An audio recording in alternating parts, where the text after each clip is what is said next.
नमस्ते, मी आयशा जोहर खान. माझ्या नवऱ्याचं नाव जहूर जलील खान. आम्ही दोघं एका शाळेत होतो. शाळेत असताना त्यांनी मला खूप वेळा प्रपोज केला. 6 मुलींचा एक ग्रुप होता आणि ते लोक 7-8 मुलं होते आणि परत त्यांच्या काही मुसलमान मुली पण होत्या आमच्या ग्रुपमध्ये. पण ना 6 मुली आम्ही हिंदू होतो आणि 6ही मुलींचं अफेअर 6ही मुस्लिम मुलांबरोबर होतं असं.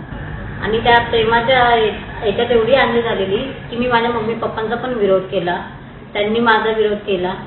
मी घर सोडलं आणि मुस्लिम झाले, मुस्लिम ह्याच्यात आली आणि लग्न केलं. त्याच्यानंतर मग त्यांचं चालू झालं, नमाज पढायचं आहे, कुराण शरीफ पढायचं आहे. हे सगळं म्हणजे कुराण शरीफ झाल्यानंतर 5 वेळची नमाज, परत रात्रीची पण ताजीची नमाज अशी पढायची मी.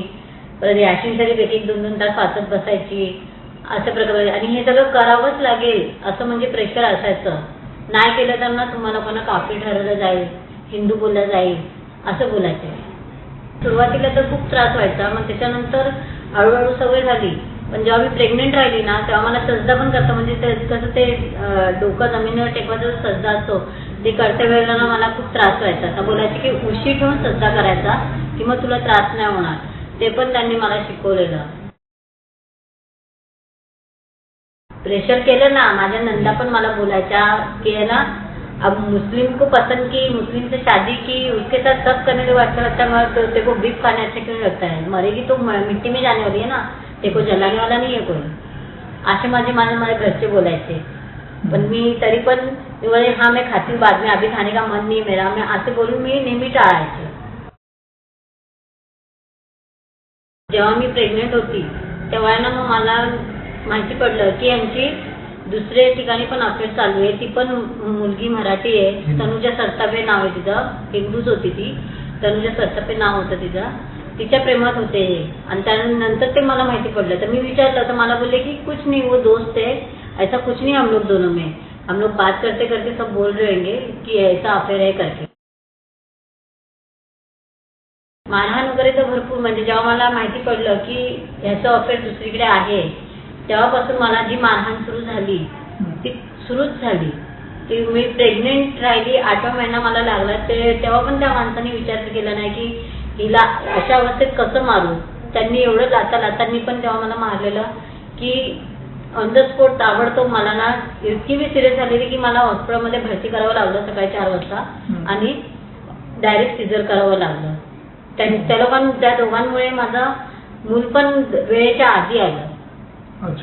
तो स्वतःहून घर सोडून गेलेला. तो मला बोललेला की मैं उसको छोड़ने का कोशिश करता हूँ, थोड़ा बाहर रुकता हूँ, देखता हूँ. आणि मला नव्हतं माहिती की ते दोघं संगती राहायचे म्हणून.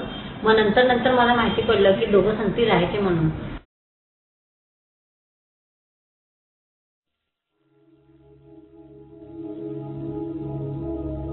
आई वडिलांचा तर अजूनही मला सपोर्ट नाही. आई वडिलांनी जे माझ्याशी नातं तोडलं ना मला अजूनही रडायला येतं.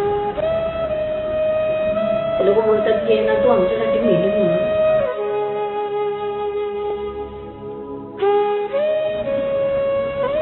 तीच तर मोठी चुकी झाली ना माझ्याकडून. ऐकलं असतं तर आता हे आदमी इथे नसती बघती.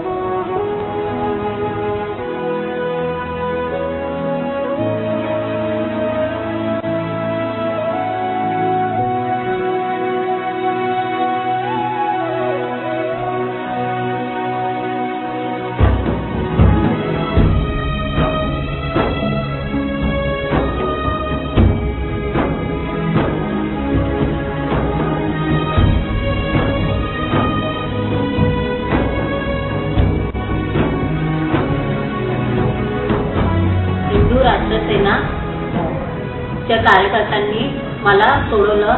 त्या लोकांनी मला सगळं क्लिप दाखवले की बघा तुमच्यासारख्या कितीतरी मुली अशा आहेत की लव्ह जिहादच्या याच्यामध्ये फसलेल्या आहेत. ते मी बघितलं आणि मग नंतर मी पण डिसाईड केलं की मी पण येईल म्हणून याच्यामध्ये आणि हिंदू धर्म मी पण परत स्वीकारेल वगैरे. माझं नाव आयशा जोहर खान आहे. आता परत माझं नाव मी पहिल्या